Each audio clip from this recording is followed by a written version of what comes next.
Hey, my friends, let's talk about budgets. I know it's not your favorite topic. It's not mine either, but I can tell you over the years that I've started to use a monthly budget, I have gotten great results. You kind of know exactly how much you're making and exactly what your expenses are, line item by line item. And there is no guessing. You can just plug in the numbers and just know. And you can see if you are spending more that you're bringing in, or if you're bringing in a lot more than you're spending. And if so, then maybe you can see exactly what you're saving or able to save every month. Some people like to do a weekly budget. I like to do a monthly budget. I think it's a little bit more practical for most people. And it's more practical for me because I think I would get a little burnt out on this if every week I spent 20 to 30 minutes doing this. And that's about all that it takes for me once a month to do this. So you can even do it quicker once you get it set up after the first few times. And if you have a spreadsheet or if you have a printout or of some type that you can just plug in your numbers. And if there really isn't any changes in your lifestyle or your income or expenses, then it could almost be the same numbers, if not the same numbers month to month. But the thing that typically happens to us is that things change over time. The price of goods change, our income changes. We may have a new person that lives with us. Maybe it's a child that is born. Maybe it's a grandparent. Maybe it's who knows? You know, it could be a lot of things. And so it's really important to kind of keep up with this because little things will sneak up on us. And if we're not aware of it, it's easy to get, in a situation that we start tripping over it and it becomes a hazard to us. And so what we thought we had a handle on, what we understood, we didn't really understand. We didn't really understand that we were in a deficit for the last few months, even though we thought we were at least, breaking even, but we weren't. And so a budget is really important for us that are into preparedness because it really gives us a big, full, wide view of our resources. And not only just in terms of how much we're able to spend, but, how we spend it. So we get to see where our money goes or doesn't go. So let's go through a list here. So first, obviously, we need to kind of gather up all of our sources of income and add it up. And that's obviously what we have coming in. But for a lot of us, we don't even know that number, the specific number. So it's good to know that, but it's really good to know all of your expenses, all of the money that's going out. And so I have some examples here. This would be probably a really good start to a template. So you can, copy this if you wish or write your own version. I just thought maybe I should just give you some examples here because I had a few people over the last few months that have kind of talked about this in various forms. They didn't just come out and say, oh, I don't know how to make a budget. They just say, I don't really know where to start, or I don't know, all the things that I actually do spend my money on, or how I would even list it. And so it's real simple. You just kind of go through your mind and think about throughout your week what you do and then what things cost money, and then you write those down. So here are some examples. The first is food. A lot of people, they go to the groceries, once or twice a week. Some people go every other week. I mean, what your frequency is. So I would start saving your receipts, and so you can know for sure. So at the end of the month, when you do your budget, you can look back and know exactly what you spent on your groceries. You don't have to guess. You have the receipts.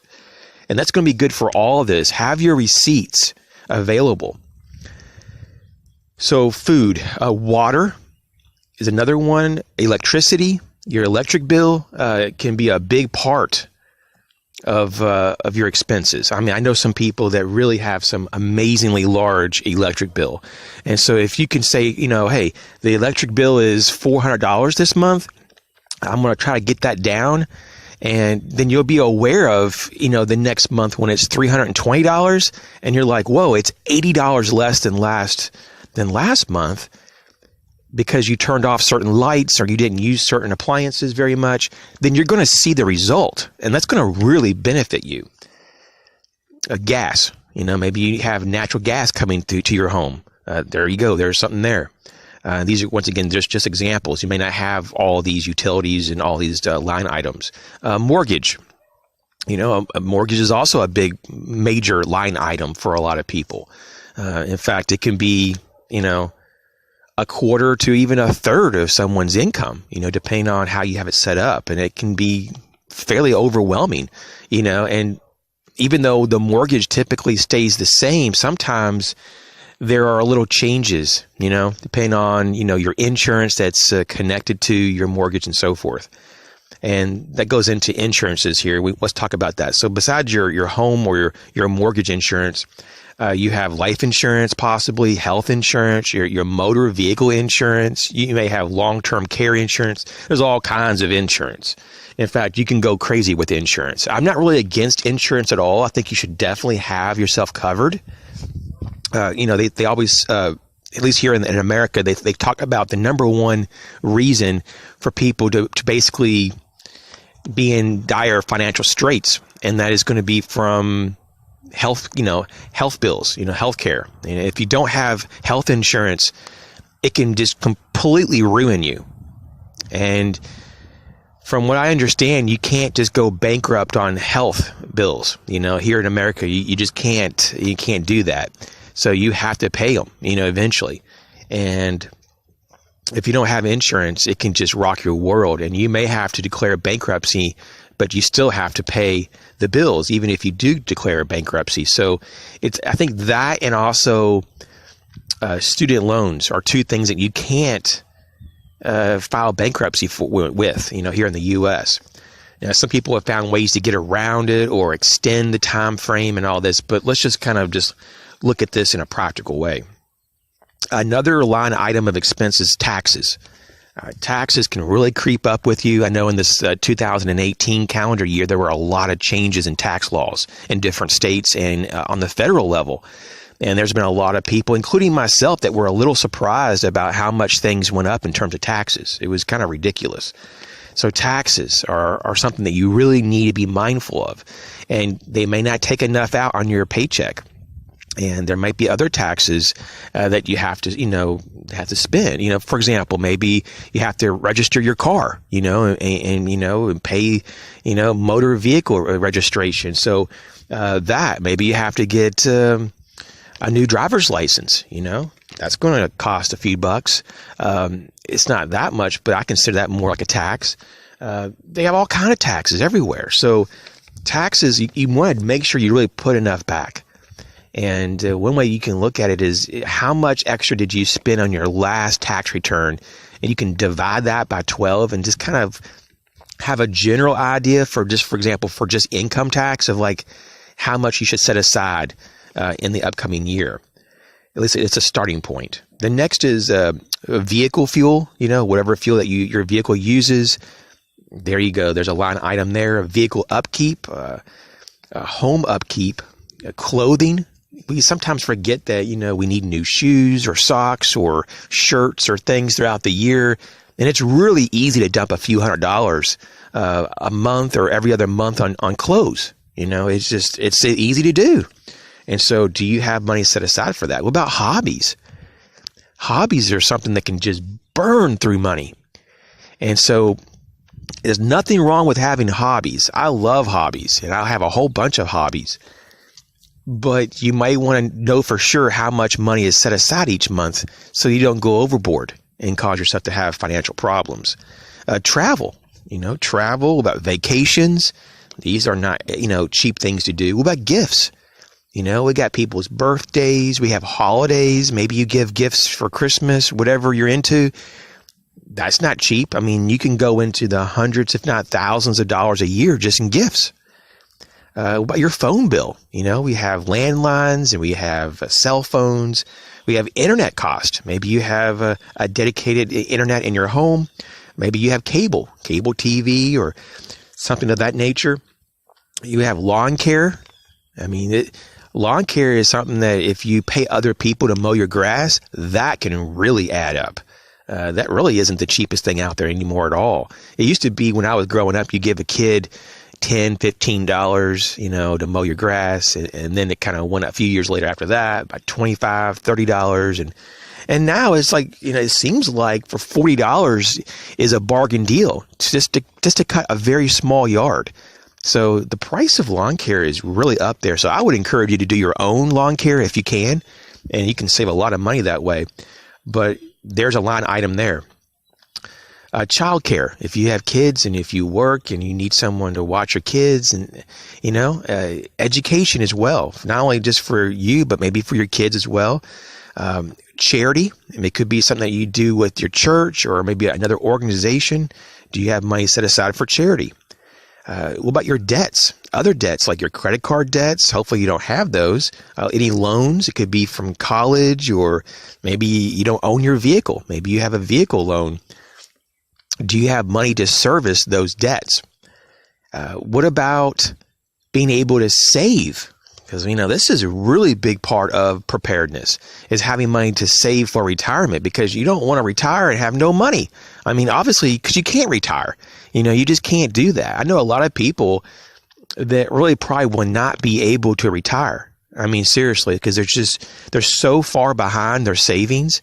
And there's so many numbers out there here in the U.S. talking about the average person and what their average balance is for retirement that they have saved. And it's always a very depressing number. I think the last one I read, and I'm not sure all the details, but it was like around $10,000 is about all they have for retirement. And I believe these individuals were like middle-aged too. And so they're so far behind that in some cases it's almost not possible to catch up. You should never lose hope about this, but there is a point, though, that it's very difficult to earn enough to retire at just like the average age. And I think the average age now is somewhere between 65 and 67 is where most people are retiring. But I do know quite a few people that are in their 70s that are still working. And a lot of times it's because they have to, which is just really not very cool at all. And the last line item here of under expenses to consider is the other category. Now, other is a really good catch-all. I really like to put a few dollars in this particular line item, because other could be various deductibles if you have to use healthcare. There's all these things that you can pull from other. So you might want to beef up that line item for the unexpected. And if you don't use it, then that's great. You can put that into, more savings. So these are just some ideas for budgets.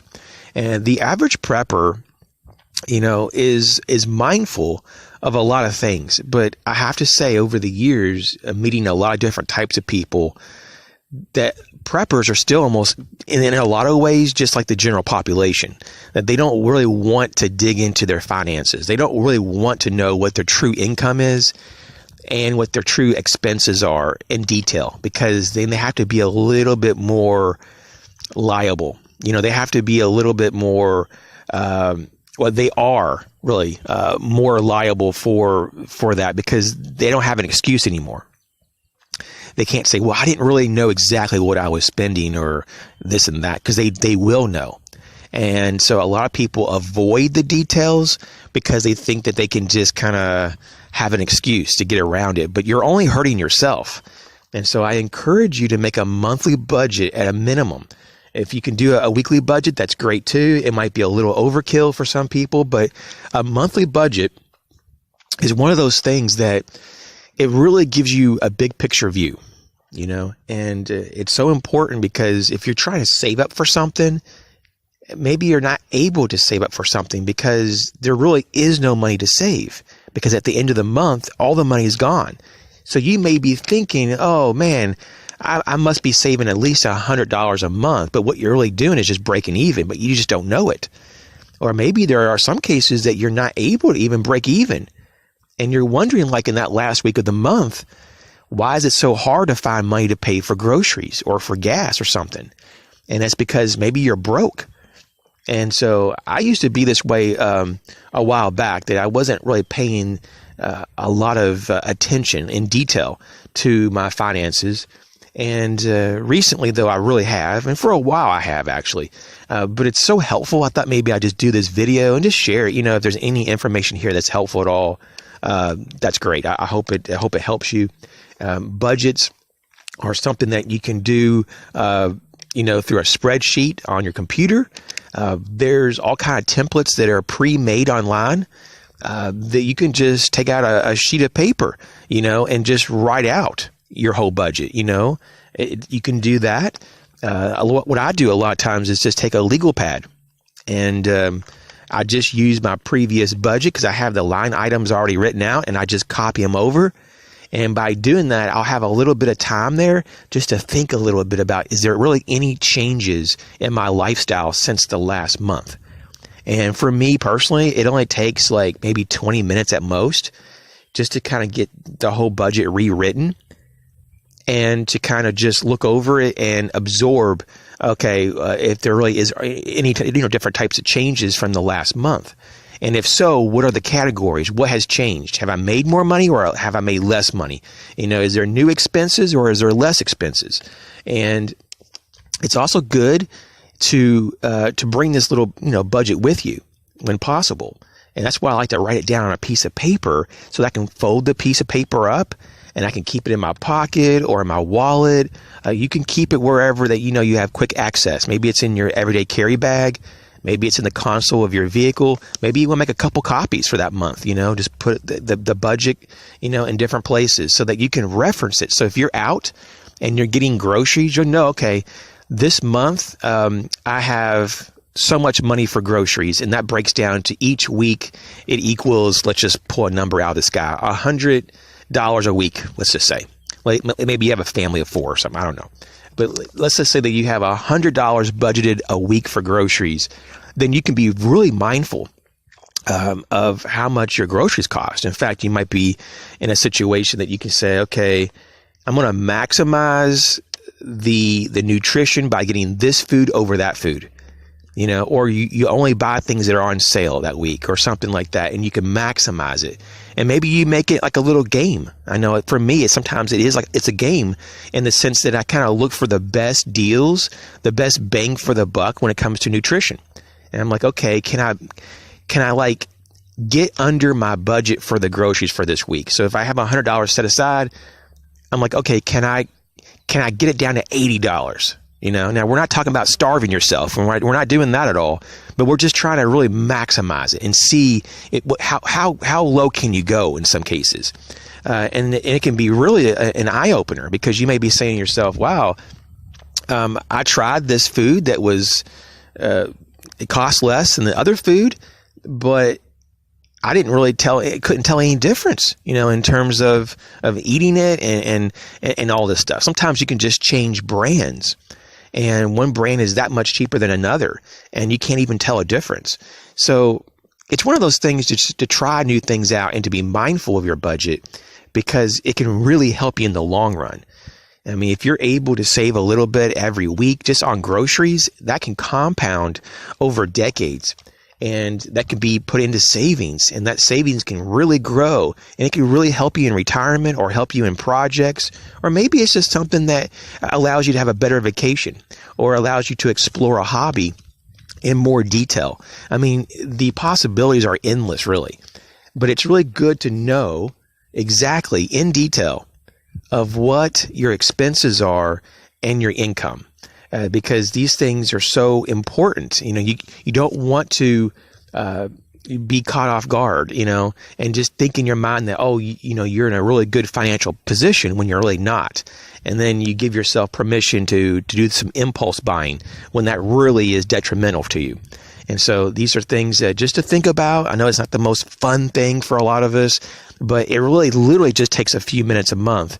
And it can really kind of help us really chisel out, parameters of where we are, financially, and to know exactly what our resources are, that it's at our disposal. So best of luck with your budget. You guys take care. Catch you later.